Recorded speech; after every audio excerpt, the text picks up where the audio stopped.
Hey everyone, happy New Year's Eve. Mitchell back here on the Sports Hub. This is a topic I haven't done for a very long time, but the Rose Bowl game presented by Northwestern Mutual is tomorrow. Oregon will play Wisconsin at 4 o'clock p.m. Central Time. I am very ready for this game. Justin Herbert versus Jack Cohen. It's going to be a great QB matchups and two storied schools playing against each other. It's going to be very good. I think it's going to definitely come down to the end, but I think on the last possession, I think Justin Herbert will drive his Ducks down, and then I think the Ducks will be quacking and they'll win the Rose Bowl. But on Wisconsin, I'm a Wisconsin native, so usually I'm a Michigan fan, but I'm definitely going Wisconsin away tomorrow. It would be so cool for Jonathan Taylor to get his first taste at the Rose Bowl, no matter how they do, but especially if they won it in his hands. I mean, if he ended with the Rose Bowl, I mean the draft picks, the coaches, especially for the draft, they'll really keep an eye on him if he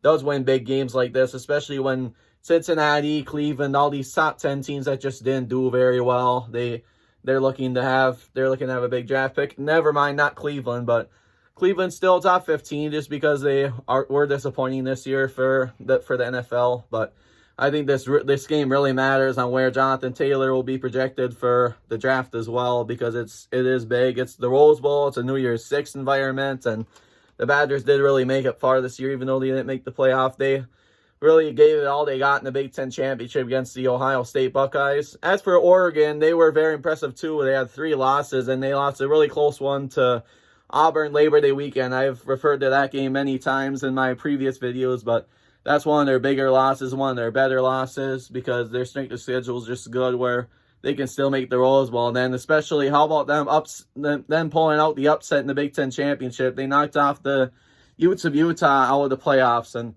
they just deserved it. They came back from about 17-3 down, and they ended up still winning the game. Flat out dominated the second half, and they earned their trip to the Rose Bowl. They definitely deserved it. And Utah actually plays tonight against Texas in the Valero Alamo Bowl. It feels like annually a Texas school is in it, whether it's Texas, Texas A&M, any of those schools. Texas A&M actually used to be in the Big 12, but nonetheless, there's been Texas schools in that almost every year. So we'll see what happens. And yeah, and Texas Tech has been in it because they're in Texas's conference too, the Big 12. So hope everyone enjoys this video, and have a great day, and Happy New Year, and happy bowl watching the next few great days away.